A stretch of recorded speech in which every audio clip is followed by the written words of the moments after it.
Hey YouTube, this is the Lon Chaney reviewer. Yeah, I'm back from my unannounced break.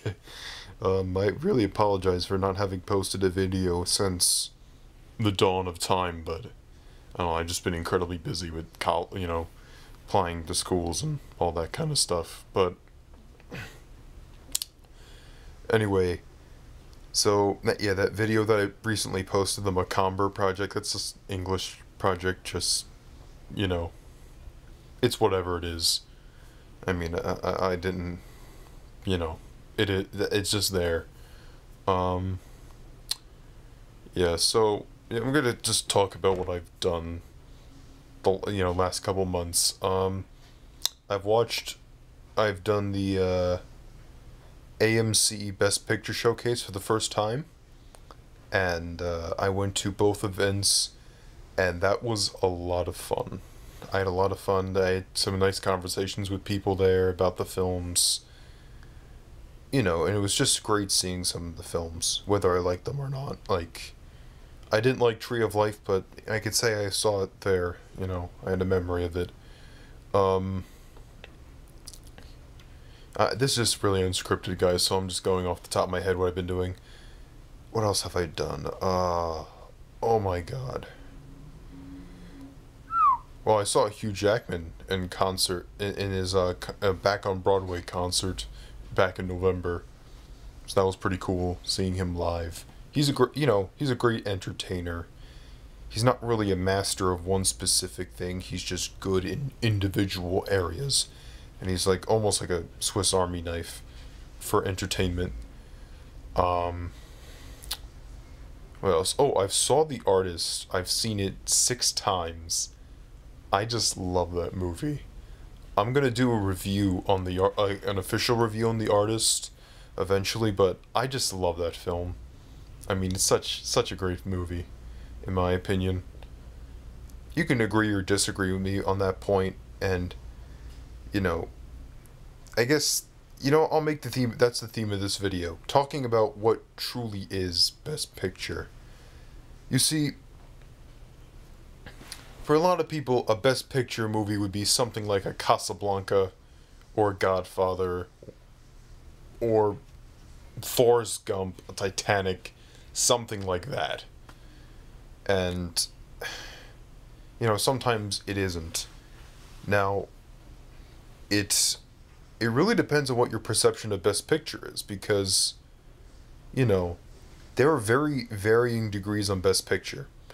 Now, as some of you may or may not know, the beginnings of cinema they weren't really stories, they were just films. They were just pieces of events that happened, like a train arriving at the station by the Lumiere brothers, people exiting a factory, people playing some music, an arrival of a president. So back then, movies were they were just random pictures. Then you had Georges Méliès, who made films that, started to have plots. They had amazing special effects. And that reminds me, I also pre-ordered the Blu-ray edition of Flicker Alley's color version of Trip to the Moon. Can't wait for that. But that's another story. And if you want to check out the color version, you go and check it out on YouTube. I think some people have posted it. So, what else have I... Yes, so with Best Picture, when the first Best Picture Oscar was announced, it was 1929, and you had two categories: Best Technical Production and Most Unique and Artistic Production. Wings won Best Production, and Sunrise, A Song of Two Humans, won for Best Unique and Artistic Production. So technically you can say there are two Best Picture winners. Now, with Wings, there is a lot of... Both films are great films to look at, and the acting in both films is very good. Some really good silent pantomime, and also on a technical level, these films are brilliant. With the in terms of the flying sequences in Wings, to the the great artistic scenes that F.W. Murnau achieves in Sunrise. Now, I have a friend who is, starting. He's a big fan of comedy, and he's trying to get. He's getting into Woody Allen and stuff, and I love Woody Allen, by the way, though. He's great, though. But he has a more of appreciation for the screenplay, and in his opinion, he feels that's the best award to win. And I can understand that.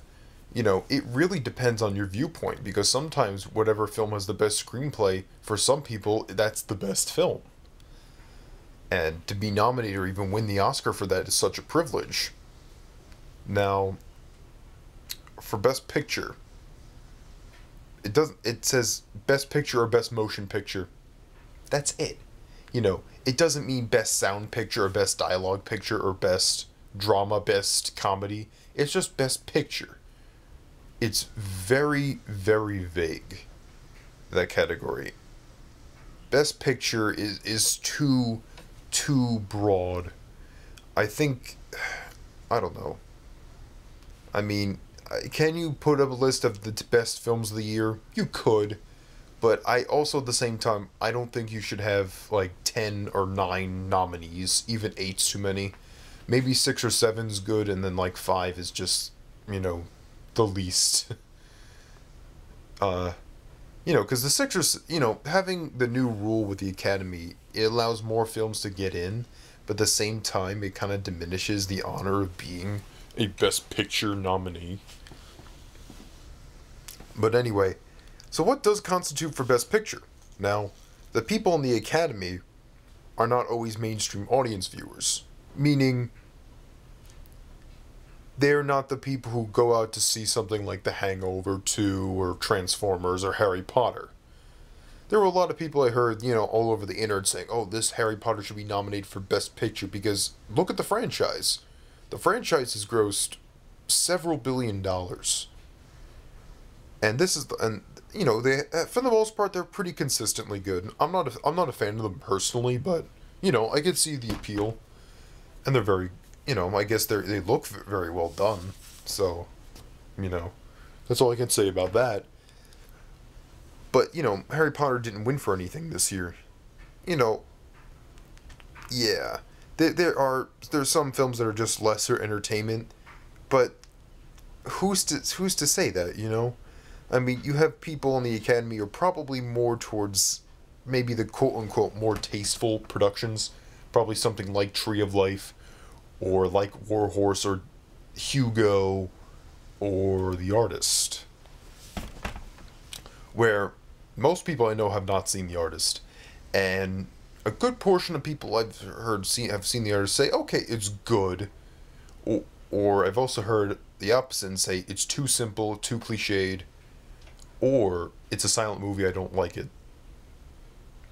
Now, it just really depends on your interpretation of what Best Picture is. Because there are some people out there who will say, I've seen some top 10 lists of like worst Best Picture winners. For me, the worst Best Picture winner of all time was probably Titanic. I don't know, that's just me. I apologize if I offended anybody here. But there are probably people out there saying that The Artist is the worst Best Picture winner, so I'm not going to care. But, there are people who put like Annie Hall or all some of these other films, and people just scratch their heads. But then again, it's an opinion. And I guess that's what it all boils down to, is it's an opinion. And the Oscars, they just are what they are. And Best Picture is just a really vague category. I don't think it's really anything definitive. It's just Best Picture. For me, this is what constitutes for Best Picture. This is what I think. It should be a film that works on a human level, and it works on an emotional level. With an ideal film for me, you laugh, you cry, and you smile all the way through. And that's what The Artist was for me. It did all those things. That's why I saw it 6 times. I mean, I've never seen a film like that where, for me personally, it just got better and better each time I viewed it. And I was still on the edge of my seat when, when certain things happen, even though the plot isn't exactly the most complicated thing in the world. you know, it was satisfying to see something like The Artist. It was refreshing to see something like The Artist being done in 2011 Hollywood. Well, actually, this was a French film, ironically enough, so. But I guess in the end, I just kind of rambled and talked about stuff. But yeah, just give your opinions on Best Pictures and that kind of stuff. You know, your opinion on the worst Best Picture or the best Picture. You know, whatever. I mean, it is what it is. So, thank you for watching, and probably my next review will be the... Maybe I might do a double review of, like, The Artist and Hugo, because both of them were such good films, and they both had to do with the silent era. So, yeah, I guess look forward to that. Peace.